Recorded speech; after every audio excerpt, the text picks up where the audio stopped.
This is also very important. I mean, all of these are important. Like, why would I be telling you guys if they weren't important? Hold up. Hello, my beautiful family. I'm so glad you are back to watch another video. I missed you guys, and I hope you guys had a fabulous Easter, a fabulous weekend.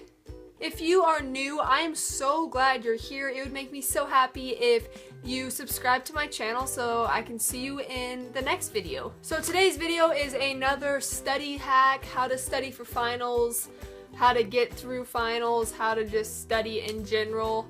It's like a part 2. You guys loved the first video and I got a lot of positive feedback on it and it seemed to help you guys a lot, so I decided to film another one because there's millions of study tips and hacks out there, so I decided to share some more with you guys. And if you guys want to watch that first video, there'll be a little pop-up somewhere over here, so you can go watch that first or after or whenever. You don't even have to watch it if you don't want. Ultimately, I want this to be a way to make your finals experience or your testing before summer the most easiest and like pain-free process with these little tips. That's what I'm hoping for. Okay, first one. When you have to read large amounts of a book, large amounts of an article, you have like this whole like giant chapters to read to study for your test, and you're like, how in the heck am I gonna read 5-10 chapters in like 2 nights, in like a week? Well, there is a way. So this does help. It has helped me with English books mostly, English classes mostly. I wouldn't recommend it for classes like bio where you really need to know like every detail in order to pass those quizzes. But when it comes to an English book and you are in your like 3rd chapter and your head's hurting, your eyes are killing you, and you don't think you can read anymore, I learned that if you read the first sentence of the paragraph and the last sentence of the paragraph, then you pretty much know the main idea of that whole paragraph. And I even sometimes write the main idea in the margins, so then when I have to come back and like review, I'll just see, oh, that main idea. The kid rode on a bicycle, he met his friend at the park. Like, you'll see the main idea so you don't have to reread. Tip number 2, something I really need to learn how to do because I do this every day, all the time, which is multitask. And I'm sure you can agree that you do the same thing every day, maybe even right now. Maybe you're watching my video, texting your friend, doing your English homework, everything at once. I don't even think we even realize that we multitask, but we do all the time. When it comes to studying, it is so important to be fully focused on what you are trying to study, to not be texting on your phone, to not be watching a show or anything.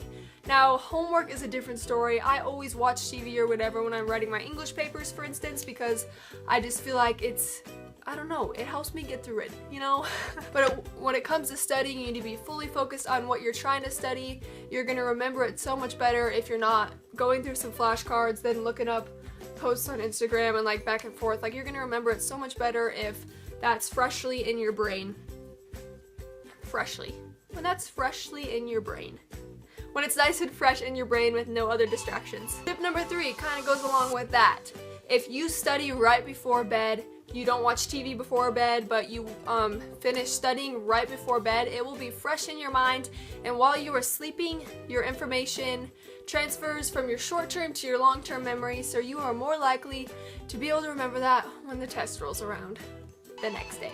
Number 4. This is also very important. I mean, all of these are important. Like, why would I be telling you guys if they weren't important? But create a time chart of the different tests you have to study. I remember in high school, even college, I've had days where I had like 3 tests to study in one night, and they're all tomorrow, and I'm like, what the heck? Like, how am I supposed to do this? If you create a time chart, like from 6 to 7, I will study bio, and then I'll take a 30-minute break, and then from 7:30 to 8:30, I will study English, and then take a break. If you separate them out into times, like, I found out I study a lot efficiently if I know I only have this 1 hour to study this one subject, instead of giving me the whole night for one thing that I'm trying to cram in. And if you don't like schedule times for each subject, then you're going to end up studying all of one and realize you have no time for the other 2. Tip number 5. Tip number 5, reward yourself. You do so much hard work to keep up your grades, to study well, even if you don't get the score you wanted on your test. I know you are studying your hardest and you deserve a nice break. Like, take a break, eat a snack, like chill out for a bit, don't stress out. Like, I feel like you need those periods in between studying to just relax, maybe take some deep breaths, don't stress out, because tests and grades they do not define who you are, even though we all have a hard time with this. I especially have a hard time with this, but you need to reward yourself. Even after your test, go like get a Frosty from Wendy's, or go hang out with your friends, like do something fun because you got through that test. Whether you didn't get the score you wanted, you learned from it and you're gonna do better next time, but you did get through the test and you did study, so go celebrate, go have a party or something. Number 6, something that helps me a lot is handwriting your notes. Typing, yes, it helps. It's neat. It's a great way to keep your notes nice and neat and on your computer, but handwriting your notes, it's kind of like muscle memory, and it really helps your brain to remember. Your brain remembers what you wrote and associates writing with those notes, so then when you come to the test, you're going to remember like writing that answer for a certain vocab word, and it's really going to stick in your head a lot better than if you just typed it out. Number 7, this one's a kind of a fun one, and I've tried it. I don't know if it helped, but I know it does help some people. But if you chew gum when you are studying, let's say spearmint gum when you're studying, and then when the test day comes, make sure you're chewing that spearmint gum once again while you're taking that test, because your mind will associate that flavor with what you studied the night before, and you should be able to remember everything, a good majority of everything that you studied, because your mind associates that flavor with the subject that you're taking the test on. Number 8, this one also helps me a lot, and it recently really helped me on this bio test that I just had. But if you have a tricky subject, I don't know if every subject in school will have videos on the topics you're learning, but a majority of them will. So if you look up the topic that you were learning, like on YouTube, you could find tons of like teachers that are like teaching. You could find like models, like animations. It really helps if you're a visual learner, especially, to watch these videos, and then when the test comes, you will remember like what you saw in that video, and you'll think back and like rewatch the video in your mind pretty much, and you'll be able to like ace that test, man.